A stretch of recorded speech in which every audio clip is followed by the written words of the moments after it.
E salve o tricolor paulista! Rick aqui para fazer esse pré-jogo de São Paulo e Inter. Ai, ai, ai. São Paulo vai jogar contra o Inter muito pressionado. Ambas as equipes muito pressionadas, né? A gente vai fazer esse pré-jogo, conversar um pouquinho desse jogo.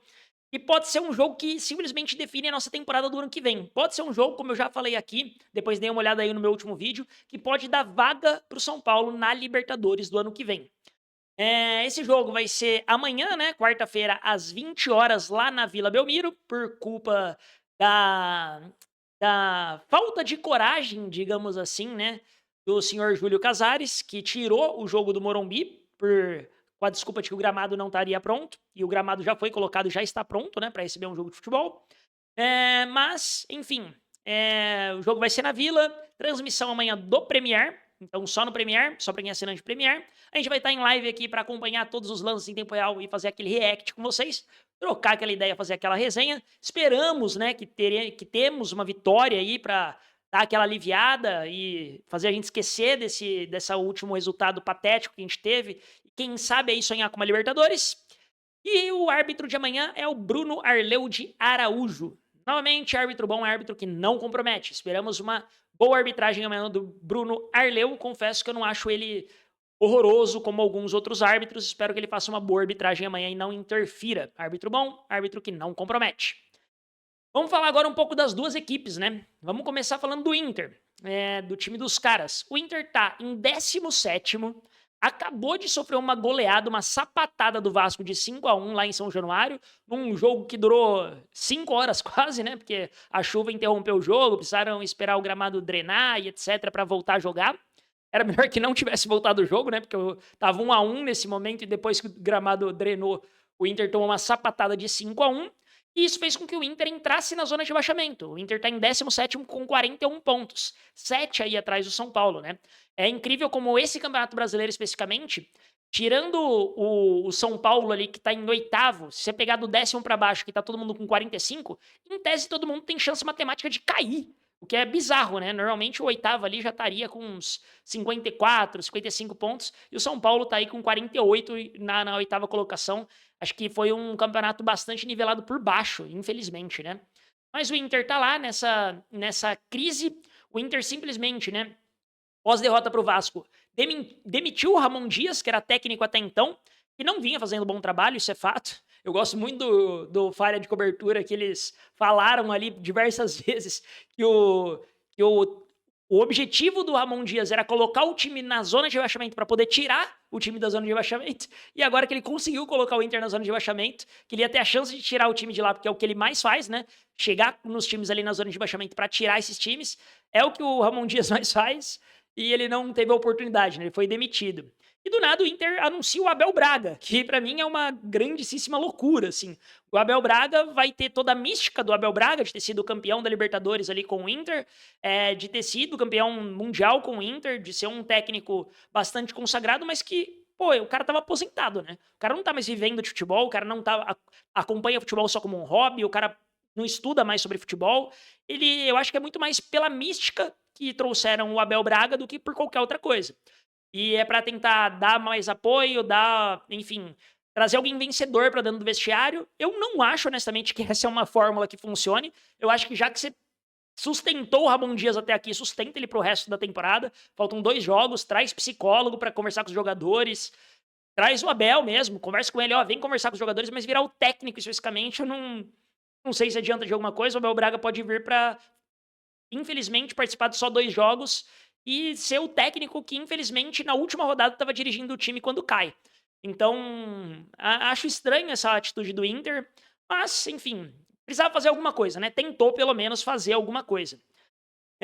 O Inter, nessa era Ramon Dias aí, o Inter ele vinha de 3 vitórias nos últimos 15 jogos, ou seja, 3 vitórias nos últimos 3 meses, basicamente, tem o Internacional. O São Paulo gosta de ressuscitar defunto, então aqui a gente tem que tomar muito cuidado. O Inter tá em crise, tá na merda, tá lascado aqui o Inter. E é um jogo muito importante pro São Paulo, igual eu falei, porque a gente pode garantir a vaga na Libertadores através desse jogo especificamente. Esses 3 jogos que o Inter ganhou ainda foi um contra o Ceará e um contra o Sport. Então, assim, eram jogos que em tese ainda eram obrigações do Inter ganhar. Então o Inter realmente vem numa fase horrorosa, uma fase péssima, mas o São Paulo vem numa crise muito parecida, né? A diferença é que o Inter tá brigando para não cair, tá na zona de rebaixamento no momento, e a pressão, por incrível que pareça, eu acho que é mais do lado do Inter do que do lado do São Paulo. O único desfalque que o Inter tem, que vinha jogando, né? Tirando os desfalques que já estão aí há um tempo no DM deles, os desfalques que vinham jogando é o Carboneiro, que ele levou o terceiro amarelo e tá fora pro jogo. E o Abel deve fazer aí algumas substituições. Vamos ver o que acontece, vamos ver quem vem aí para esse confronto contra o São Paulo na Vila Belmiro. Falando agora do São Paulo, né? O São Paulo também vem de goleada, também tomamos uma taca do Fluminense, resultado pavoroso. Mas o São Paulo está em oitavo com 48 pontos, dois à frente do nono colocado e do décimo colocado. Então, basicamente, o São Paulo tem aí, né? Basicamente, só depende dele para permanecer na oitava colocação, para sonhar ainda com uma vaga na Libertadores através de um potencial título do Cruzeiro ou Fluminense na Copa do Brasil. Eu, honestamente, né, Cruzeiro e Fluminense estão cada um de um lado da chave e eu acho que os dois são os favoritos para chegarem na final da Copa do Brasil. Então, honestamente, eu acho que vai abrir essa oitava vaga. Claro que o futebol e mata-mata, principalmente, são 2 jogos cá, 2 jogos lá. Pode ser que simplesmente isso não aconteça, mas eu tendo a achar que, de fato, esses jogos aí da Copa do Brasil, quem tem um amplo favoritismo é o Cruzeiro contra o Corinthians e é o Fluminense sobre o Vasco. Então eu acho que vai sim abrir essa oitava vaga de Libertadores. Dito isso, o São Paulo só depende dele e esse é o grande problema, né? O São Paulo só depender dele. Fiz a simulação, simulei ali, depois vê o último vídeo onde eu faço várias simulações, mas eu acho que hoje a gente tem um dia muito importante, onde o Bragantino joga com o Vitória e o Grêmio joga com o Fluminense. Mentira, o jogo de hoje é do Vasco, né? O Bragantino joga amanhã com o Vitória, o jogo de hoje é do Vasco com o Mirassol e também do Grêmio com o Fluminense. Se esses times Vasco e Grêmio já não ganharem, pô, a gente já tem um sonho maior aqui de potencialmente ficar com esse oitavo lugar e já garantir ele nessa rodada. Mas vamos acompanhar, vamos ver o que dá. Falando do São Paulo novamente, a gente tem que ganhar esse jogo.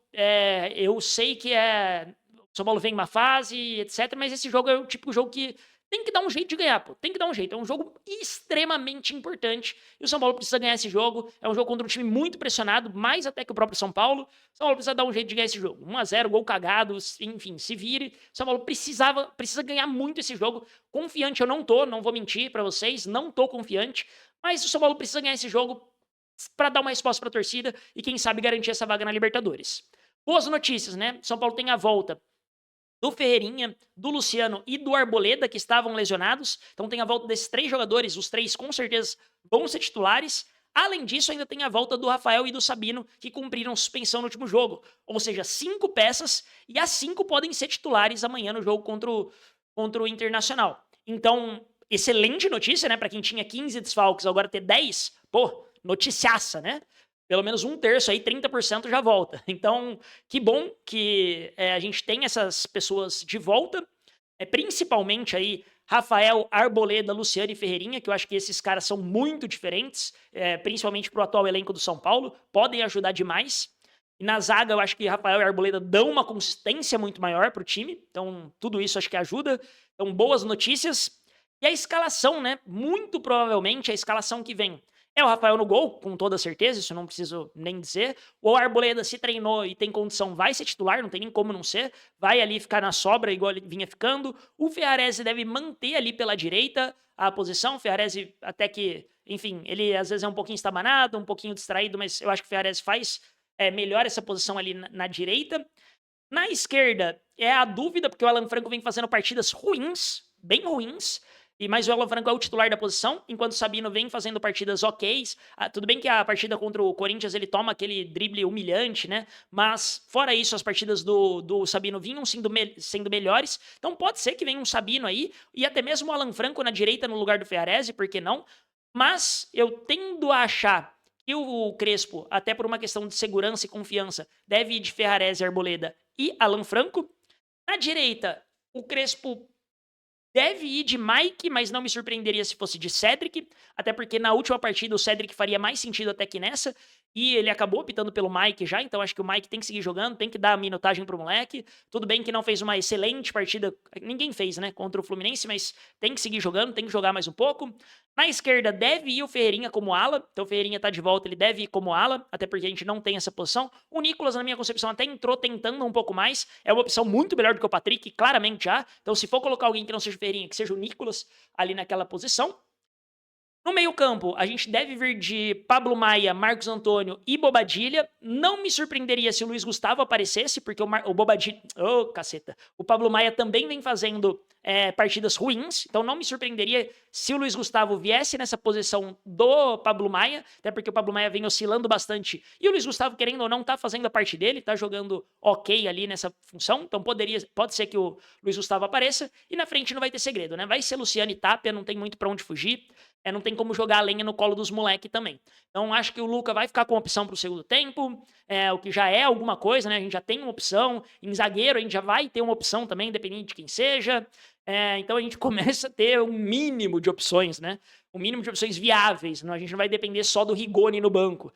Graças a esses 5 que já voltaram, obviamente que a gente quer o quanto antes os 15 de volta, mas graças a esses 5 que já voltaram, a gente passa a ter alguma opção no banco e consegue dar alguma criatividade para o Crespo tentar alguma coisa.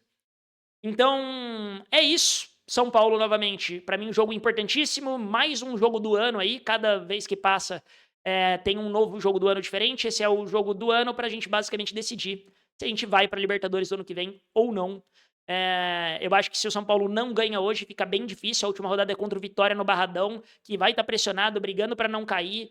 Então, acho muito difícil a gente ganhar do Vitória lá no Barradão. Então, honestamente, se a gente quiser ir para a Libertadores, quiser alguma coisa, tem que ganhar do Internacional nessa partida. E aí, torcer para uma combinação de resultados para a gente já garantir nessa rodada. Mas mesmo que não tenha a combinação perfeita de resultados, eu acho que alguns resultados são mais favoráveis para o São Paulo. E a gente ainda pode, de repente, com um empate, ou até mesmo com uma nova combinação de resultados na última rodada, garantir essa vaga aí, essa 8ª colocação e torcer para Cruzeiro e Fluminense ganharem essa Copa do Brasil, porque é o que resta pro torcedor são paulino.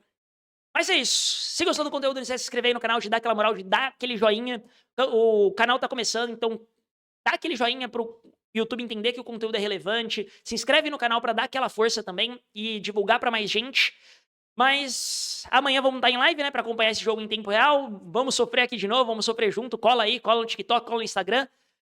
Vamos estar em live e, de novo, né, é na base da oração, é na base da fé, é na base da reza. São Paulo amanhã precisa de uma vitória. Afunda o Inter de vez em crise e respira um pouquinho, porque eu acho que essa vaga na Libertadores, mesmo vindo de maneira culposa quase, se vier, dá uma boa salvada no ano que vem. E pra quem fala que a Libertadores não é importante, eu tô pensando aqui 100% por receita, tá? Não acho que a gente for pra Libertadores ano que vem, a gente é favorito pra ganhar. Claro, sempre dá pra ganhar, o torneio que entrar, a gente é São Paulino, a gente é o São Paulo Futebol Clube, qualquer torneio que entrar tem que entrar pra ganhar. Mas mesmo que não ganhe, financeiramente vale a pena pra cacete jogar Libertadores. E se a gente cai na pré-Libertadores, a gente ainda vai pra Sula. Se a gente cai na fase de grupos, a gente vai pra Sula. Então tá tranquilo. Pra quem quer a Sul-Americana, mesmo que a gente faça uma campanha péssima, a gente vai pra Sula, tá? Então fiquem tranquilos. Eu acho que é um excelente momento pro São Paulo ir pra essa Libertadores para somar dinheiro. Dinheiro é o mais importante no momento. São Paulo precisa somar receita e a Libertadores dessa receita. Tamo junto demais, aquele abraço e vamos São Paulo!